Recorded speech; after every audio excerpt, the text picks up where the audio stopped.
नमस्कार दोस्तों, मेरा नाम है प्रदीप चौहान। बात समझनी है तो पूरी सुननी होगी। दोस्तों, एक कहावत आपने सुनी होगी, गाना भी है, बेगानी शादी में अब्दुल्ला दीवाना। खैर, वो भी छोड़िए। एक और मशहूर गाना आपने जरूर सुना होगा, गोविंदा की फिल्म का है कि तुझको मिर्ची लगी तो मैं क्या करूं। जी हाँ, ये आज जहां पर फिट बैठता है ना, जिस बारे में मैं आज बात करना चाहता हूं, वहां मुझे इससे बेहतरीन फिट होता जुमला कोई नजर नहीं आया। क्योंकि राहुल गांधी ने सवाल पूछे सरकार से, सवाल उठाया सरकार के मंत्री पर मिर्ची कहीं और ही लगी। जी हाँ, राहुल गांधी ने एक दिन, आपको मालूम है कि एस जयशंकर, हमारे माननीय विदेश मंत्री ने एक बड़ा जबरदस्त बयान दिया था। उन्होंने कहा कि भाई, हमने यानी भारत सरकार ने पाकिस्तान सरकार को पहले ही चेतावनी दे दी थी कि हम आतंकवादी ठिकानों को निशाना बनाने वाले हैं। यह अपने आप में अजीबोगरीब स्टेटमेंट थी कि जो देश पाल रहा है, अपने यहाँ पर आतंकवादियों को पनाह दे रहा है, उनके ट्रेनिंग कैंप चला रहा है, उनको आप एडवांस इन्फॉर्म कर रहे हैं कि हम आपके आतंकवादी कैंप को उड़ाने वाले हैं, और आप ये उम्मीद करते हैं कि वो आपकी बात मान के चुपचाप बैठेंगे। बहुत अजीब तरह का यह बयान था। अब इस पे सवाल उठने ही उठने थे, तो राहुल गांधी ने सवाल उठाया था कि एस जयशंकर ने ये जो बयान दिया है, अगर इस तरह का कोई इंफॉर्मेशन पाकिस्तान को दी गई थी तो किसकी इजाजत से दी गई थी, और ये सरकार ने क्यों किया। और राहुल गांधी ने एक सवाल उठाया कि इसकी वजह से जाहिर सी बात है पाकिस्तान को एडवांस इंफॉर्मेशन चली गई थी कि एयर अटैक होने वाला है। तो राहुल गांधी ने सवाल पूछा कि जवाबी में, फिर पाकिस्तान को पूरी इंफॉर्मेशन थी तो जवाब में हमारी वायुसेना के कितने एयरक्राफ्ट को नुकसान पहुंचा है। ये सवाल बड़ा जेन्युइन था, कोई जवाब नहीं आया। तो राहुल गांधी ने फिर एक बार उन्हीं जयशंकर का अपना पुराना सवाल को कोट करते हुए लिखा कि external affairs minister Jaishankar silence isn't just telling, it's a डेमिन। मतलब कि इस मुद्दे पर जयशंकर की खामोशी अपने आप में ये काफी नहीं बता रही कि कितना खतरनाक है। So I will ask again, तो मैं एक बार फिर पूछता हूं, how many Indian aircraft did we lose because Pakistan knew, कि हमने कितने एयरक्राफ्ट, हमारे जो है नुकसान हुआ कितने एयरक्राफ्ट को, क्योंकि पाकिस्तान पहले से सारी इंफॉर्मेशन जानता था। दिस वाजंट अ लैप्स, ये कोई लैप्स नहीं थी, कोई गलती नहीं थी, या इट्स अ क्राइम, ये एक जुर्म है। And the nation deserve the truth, और राष्ट्र को सच जानने का हक है। ये राहुल गांधी ने आज फिर सवाल पूछा, एस जयशंकर को लेकर सवाल पूछा, और ये सवाल बड़ा जेन्युइन है, बड़ा सही जो है सवाल है जो देश को जानना है। और इसी सवाल को लेकर बाकायदा इसको और इलेबोरेट करते हुए पवन खेड़ा ने बाकायदा प्रेस कॉन्फ्रेंस की, और पवन खेड़ा में इस सवाल को और ब्रॉड करके सरकार को घेरा, एस जयशंकर को घेरा, और देश के लिए सवाल पूछा, जवाब का इंतजार कर रहे हैं। इसको आप क्या कूटनीति कहेंगे? ये डिप्लोमेट रहे हुए हैं। आज जो देश के विदेश मंत्री हैं, ये एक राजदूत रहे हुए हैं, आईएफएस ऑफिसर रहे हुए हैं। क्या इसको कूटनीति कहते हैं? माफ कीजिएगा, हमारी देहाती भाषा में इसको मुखबिरी कहते हैं, इसको कूटनीति नहीं कहते। ये मुखबिरी है, ये अपराध है, ये गद्दारी है। और उसके बाद लीपापोती पूरी कि मैंने ऐसा नहीं, अरे आपने तो खैर लीपापोती भी नहीं कि आपके विभाग से एक चिट्ठी आ गई कि ये ऐसा नहीं कहा। आपके मुंह से ये शब्द, एक एक यहां मीडिया कर्मी बैठा है, देश के हर नागरिक ने, विश्व के हर नागरिक ने देखा आपने क्या बोला कि हमने पाकिस्तान को बता दिया था कि हम सिर्फ आतंकी ठिकानों पर हमला करने जा रहे हैं। अब बताइए, मुखबिरी नहीं है तो क्या है? और मुखबिरी का इतिहास लंबा है, अभी उस पर भी आऊंगा मैं। अब हम यह जानना चाहते हैं, क्या इसी मुखबिरी की वजह से अजहर मसूद जिंदा भाग गया? क्या इसी मुखबिरी की वजह से हाफिज सईद भाग गया? यह हुआ क्या? क्या देश को यह जानने का हक नहीं है कि आपने पहले ही सूचित करके अजहर मसूद को बचाया? ये वही अजहर मसूद है जिसको पहले भी बचाया गया था कंधार में जब IC 814 को हम छुड़वाने गए थे, तब इसी अजहर मसूद को हम जाकर उनको सुपुर्द करके आए थे। ये दूसरी बार बचाने की साजिश क्यों हो रही? क्यों बचाया गया अजहर मसूद को? कारण बताइए। लेकिन अजब इत्तेफाक देखिए, सरकार तो कोई जवाब नहीं दे रही। सरकार एस जयशंकर के इस बेहुदे बयान को क्यों दिया गया, कहां दिया गया, कैसे दिया गया, किसके दबाव में दिया गया, किसके कहने पे दिया गया, खुद दिया, किसी और ने कहा, कोई एक्सप्लेनेशन नहीं दे रही है।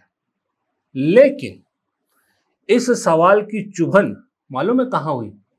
इस सवाल की चुभन हुई एक गोदी एंकर को। जी हां, वही मशहूर गोदी एंकर। मशहूर मतलब जर्नलिस्ट बहुत अच्छी इसलिए मशहूर नहीं है, पत्रकार और पत्रकारिता का तो उनसे दूर दूर का कोई रिश्ता भी नहीं लगता। चाटुकार और चाटुकारिता के लिए मशहूर गोदी एंकर रूबिका लियाकत। नाम मुस्लिम है भी मुस्लिम भी धर्म से, लेकिन छोड़िए, उस पर हम बात नहीं करेंगे। चुभन वहां हुई जाके और लिखती हैं राहुल गांधी के उस सवाल को कोट करते हुए, और फिर आ ही गए सवाल। मतलब और फिर आ ही गए सवाल। क्या इस देश में मोदी सरकार से सवाल पूछना गुनाह है? और सवाल भी तब पूछा जा रहा है जब खुद हमारे विदेश मंत्री ऐसा बेतुका बयान दे रहे हैं। यही विदेश मंत्री कुछ समय पहले, जैसा पवन खेड़ा ने भी जिक्र किया था, एक बयान ये भी दे चुके हैं कि चीन हमसे बड़ी इकोनॉमी है, तो क्या मैं उसके साथ लड़ूं? ये तो नहीं हो सकता। ऐसे अजीबोगरीब बयान देने वाले हमारे विदेश मंत्री ने अगर इतना बड़ा बयान दिया है तो सवाल भी ना पूछे। क्यों ना पूछे सवाल? पवन खेड़ा ने ठीक कहा, इतने सारे लोग वहां पर हमारे सेना के शौर्य में मारे गए, एयर स्ट्राइक में मारे गए, हाफिज सईद फिर बच गया। पत्रकार रूबिका लियाकत को यह सवाल पूछना चाहिए था कि ये जयशंकर के बयान के पीछे की सच्चाई क्या है। हाफिज सईद, जो सवाल पवन खेड़ा ने पूछे कि हाफिज सईद कैसे बच गए, लेकिन वो पत्रकार होती अगर तब पूछती। अब वो है चाटुकार, तो राहुल गांधी से पूछ रही कि लो आ ही गए फिर सवाल। क्या चाहते हैं? मोदी जी की जय जयकार हो, बाकी कुछ ना हो। अब मोदी जी और उनके मंत्रियों के पास तो जवाब कुछ है नहीं, तो रूबिका लियाकत जी ने मोर्चा संभाल लिया। रूबिका लियाकत जी उनके सामने चट्टान बन के खड़ी होंगी। अब रूबिका लियाकत की तकलीफ भी समझिए। दरअसल आपको उनकी तकलीफ समझनी हो। उनकी तकलीफ ये है कि राहुल गांधी उनको बहुत अच्छी तरह से जानते हैं। रूबिका लियाकत के मिजाज को राहुल गांधी बहुत अच्छी तरह पहचानते हैं। विश्वास नहीं होता तो खुद राहुल गांधी के मुंह से सुन लीजिए। अच्छा, एक नई बात चली है, पता नहीं आपने सुना नहीं सुना। उन्हीं चमचों के साथ इंटरव्यू में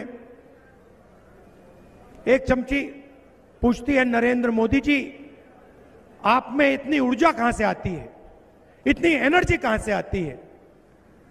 नरेंद्र मोदी जी का जवाब आता है, मैं बायोलॉजिकल नहीं हूं, बायोलॉजिकल नहीं हूं। पता नहीं चीजें कैसे होती हैं, परमात्मा ने मुझे भेजा है और मैं बायोलॉजिकल नहीं हूं, मैं परमात्मा का काम करता हूं, मुझे परमात्मा ने मिशन पे भेजा है। सुना, राहुल गांधी ने तो बहुत पहले से रूबिका लियाकत को पहचान लिया था। ये पुराना बयान है चुनाव के दौरान का। अब मैं जरा रूबिका लियाकत से पूछना चाहता हूं। रूबिका लियाकत का ये एक ट्वीट भी देखिए। जब मोदी अमेरिका गए थे तो क्या लिखती हैं? We missed you lot. दोस्त ट्रंप ने गले लगाकर मोदी से कहा। वैधानिक चेतावनी। ये सुनकर बहुतों के दिल में दर्द जैसा एहसास हो सकता है। ये अपने आप को पत्रकार कहलाने वाली रूबिका लियाकत कह रहे, जैसा कि बीजेपी की आईटी सेल के ट्रोल भी शायद ऐसा नहीं लिखते हो। आज इन्हीं रूबिका लियाकत से मैं पूछना चाहता हूं, कोट करना चाहता हूं, जैसे उन्होंने कहा ना, वी मिस्ड यू लॉट। दोस्त ट्रंप ने गले लगाकर मोदी से कहा। मैं कहना चाहता हूं, मैंने भारत और पाकिस्तान को सीज फायर के लिए मजबूर किया। मैंने कहा हमें आपस में व्यापार करना है, ट्रेड करना है, अगर आप दोनों ये नहीं करोगे तो हम आपके साथ ट्रेड नहीं करेंगे। ये दोस्त ट्रंप ने कहा मोदी जी के बारे में। क्या ये सुन के वैधानिक चेतावनी मैं भी लिख दूं कि ये सुन के रूबिका लियाकत जैसे गोदी पत्रकारों के सीने में कितने सांप लोटे, कुछ जमीर जगा। रूबिका लियाकत अभी भी ये चीज कह सकती हैं जो ट्वीट में कहा था। अरे आप मोदी जी से सवाल नहीं पूछ सकते, समझ सकता हूं मजबूरी है आपकी, आप चरण वंदना के लिए ही जो है वो फिलहाल तैनात है, लेकिन ट्रंप से तो सवाल पूछ सकती हैं, ट्रंप के इन बयानों के खिलाफ तो बोल सकती हैं। मजाल है ट्रंप को लेकर भी रूबिका लियाकत जैसे गोदी एंकरों ने कुछ कहा हो। ये दरअसल पत्रकारिता के नाम पर भांडगिरी करने वाले लोग, पत्रकारिता को, जर्नलिज्म को गटर में पता नहीं कहां इन्होंने दफन कर दिया है, और उस पत्रकारिता को वापस लाने में अभी मुझे लगता है दशकों लगेंगे। भारत में एक जमाना था, भारत में पत्रकारिता का स्टैंडर्ड हुआ करता था, सवाल ऐसे तीखे होते थे कि सुनने वाला भी जवाब देने से पहले 10 बार सोचता था। मनमोहन सिंह के टेन्योर देख लीजिए, आपको अगर ज्यादा दूर नहीं जाना है तो।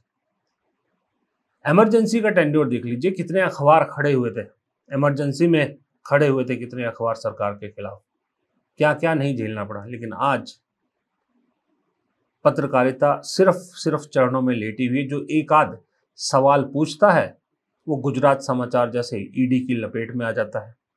ईडी जो है उन्हें परेशान करता है, सोशल मीडिया में हम जैसे लोग सवाल पूछते हैं तो हमारे चैनल बंद कर दिए जाते हैं, हमारी रोजी रोटी का ही जो है वो इंतजाम परमानेंट कर दिया जाता है क्योंकि सवाल पूछते हैं। ये आज सच्चाई है, लेकिन इस सब के बीच में एक सच्चाई और है कि लाख कोशिश कर ले, मोदी जी भी लाख कोशिश कर ले, अब अपने दो चहेतों को वो नहीं बचा सकते। एक तो एस जयशंकर, ये बयान देकर एस जयशंकर घिर चुके हैं। ये बयान एस जयशंकर को बहुत भारी पड़ने वाला, ऊपर से मोदी जी की शशि थरूर के साथ नजदीकी जयशंकर के लिए और बुरी खबर लेके आ रही। और दूसरे हैं वो मध्य प्रदेश के मंत्री विजय शाह, जिन्होंने कर्नल सोफिया को लेकर वो बेहुदा बयान दिया था। उनके लिए भी आगे बहुत गहरी खाई। सुप्रीम कोर्ट ने बाकायदा आज उन्हें लताड़ते हुए जो कहा वो अपने आप में एक ऐतिहासिक घटना है। सुप्रीम कोर्ट कहता है the entire nation is ashamed of you, पूरे राष्ट्र को तुम पर शर्म आती है। ये आप पर है कि आप अपने आप को कैसे इससे रिडीम करते हैं, बाहर निकालते हैं। ये विजय शाह ने जो कर्नल सोफिया कुरैशी के बारे में कमेंट किए थे उस पर सुप्रीम कोर्ट ने कहा बात यही नहीं रुकी। सुप्रीम कोर्ट ने बाकायदा 3 आईपीएस की एक एसआईटी, स्पेशल इन्वेस्टिगेटिव टीम बनाने की जो है वो रिकमेंडेशन दी, घोषणा की। और उसमें भी प्रमोटी आईपीएस नहीं होंगे जो स्टेट कैडर से प्रमोट होकर जाते, प्रॉपर आईपीएस होंगे, और उसमें एक महिला आईपीएस भी होंगी और मध्य प्रदेश के बाहर के हो। फिलहाल सुप्रीम कोर्ट ने उनकी गिरफ्तारी को फिलहाल रोका है, लेकिन ज्यादा दिन उनके पास आजादी के नहीं है। इस मामले को लेकर सुप्रीम कोर्ट ने इतनी सख्ती विजय शाह पर दिखाई है।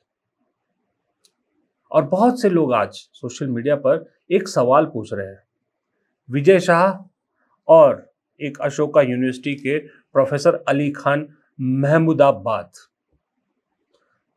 लोग पूछ रहे हैं, सिर्फ नाम का ही तो फर्क है, एक विजय शाह एक अली खान महमूदाबाद, लेकिन महमूदाबाद गिरफ्तार हो जाते हैं बिना किसी ठोस वजह से। उनका जो सोशल मीडिया पोस्ट है, उन्होंने कहीं ऐसा सवाल नहीं पूछा, कहीं उन्होंने ऐसा कोई कमेंट नहीं किया है जो देश के खिलाफ जाता हो, किसी सेना के खिलाफ जाता हो या किसी सरकार के खिलाफ जाता हो, उन्हें हरियाणा पुलिस गिरफ्तार कर लेती है और उन्हें भी मजबूरन सुप्रीम कोर्ट का रास्ता चुनना पड़ता है। लेकिन विजय शाह गिरफ्तार नहीं हुए हैं अभी तक। एफआईआर भी कोर्ट के कहने पे हुई और एफआईआर भी ऐसी हुई थी कि कोर्ट को फिर लताड़ लगानी पड़ी, सुप्रीम कोर्ट को लताड़ लगानी पड़ी। अब इससे ज्यादा ढीठपंथी क्या होगी? इसलिए मुझे लगता है मोदी जी को अब अपनी पुरानी नीति पर पुनर्विचार करना होगा, पुरानी स्टाइल को छोड़ना होगा। जहां कहा जाता था, राजनाथ सिंह ने बहुत साल पहले कहा था जब ये सरकार नई नई आई थी शायद, कि ये मोदी की सरकार है, यहां इस्तीफे नहीं होते। अब होंगे, अब होंगे, चाहे कोर्ट के डंडे से होंगे, लेकिन इस्तीफे तो होंगे। पुराना अब नहीं चलेगा, क्योंकि लोग, दरअसल मुझे ऐसा लग रहा है कि इस बार लोग समझ रहे हैं चीजों को। इसीलिए 3-4 दिन जो गोदी मीडिया ने ड्रामा चलाया भारत पाकिस्तान युद्ध के दौरान, क्या क्या नहीं, इस्लामाबाद तक कब्जा करा दिया था, उसके बावजूद लेटेस्ट जो व्यूअरशिप चार्ट आता है, टीआरपी जिसको कहते हैं, उसमें देखने वालों की तादाद बेहद कम। इन गोदी चैनलों को देखा ही किसी ने नहीं, क्रिकेट मैच को ज्यादा पसंद किया। तो इसका मतलब लोगों को इंटरेस्ट है ही नहीं। दूसरी तरफ बीजेपी को यह प्रॉब्लम हो गई, मोदी जी को यह प्रॉब्लम हो गई कि जो फायदा इससे राजनीतिक फायदा चाहिए था उस तो जीरो हो गया, कुछ भी नहीं मिल रहा। इंटरनेशनली एक्सपोज हो गए, हम अकेले रह गए, इसलिए डेलीगेशन भेजने पड़ रहे हैं अलग अलग देशों में। इधर रेलवे टिकट पे ऑपरेशन सिंदूर की जो है वो तस्वीर लगाई जा रही है और कई जगह पे लगाई जा रही है। अब तो बाकायदा, अब खैर बीजेपी में ना ऐसे लोगों की कमी नहीं है, सही में बताऊं। बीजेपी के एक और जबरदस्त कैरेक्टर मनोज तिवारी ने ऑपरेशन सिंदूर पे एक गाना लिख दिया भाई साहब। पहलगाम अटैक से लेकर शुरू करते ऑपरेशन सिंदूर तक मोदी जी की तारीफों में पुल बांधते हुए एक गाना रिलीज किया है। और मजे की बात देखिए, इस गाने को सुपरहिट बताया जा रहा है और सुपरहिट कहा जा रहा है कि आते ही, देखिए ये लिखा जा रहा है कि मनोज तिवारी के नए गाने सिंदूर की ललकार ने मचाया तहलका। ऑपरेशन सिंदूर पर मनोज तिवारी ने गाया गाना जिसको अभी तक 14,000 प्लस व्यूज मिल चुके हैं। 14,000 प्लस, 14,000 प्लस। 14,000 क्या होता है आज की डेट में बताइए? हम जैसे छोटे से यूट्यूबर को 14,000 लोग 1 घंटे में देख लेते हैं। मनोज तिवारी, ऑपरेशन सिंदूर, मोदी जी, सेना, सबको उसमें कैच किया गया। और ये बोल कौन रहा है पता? चैनल का नाम देखिए, अपने शुक्ला जी का चैनल, वही कांग्रेस वाले शुक्ला जी, उनका चैनल तहलका मचवा रहा है 14,000 लोगों के व्यूज से मोदी जी को लेकर जो गाना बनाया है ऑपरेशन सिंदूर की ललकार को लेकर। यानी सेना के नाम पर एक बार फिर राजनीतिक रोटियां सेकने की कवायद शुरू हो चुकी है और रूबिका लियाकत राजनीति करने का आरोप राहुल गांधी पर लगा रही है। इस देश की जनता को ये लोग क्या अंधा, बहरा या बेवकूफ समझते हैं? कमेंट बॉक्स में लिखिएगा। नमस्कार।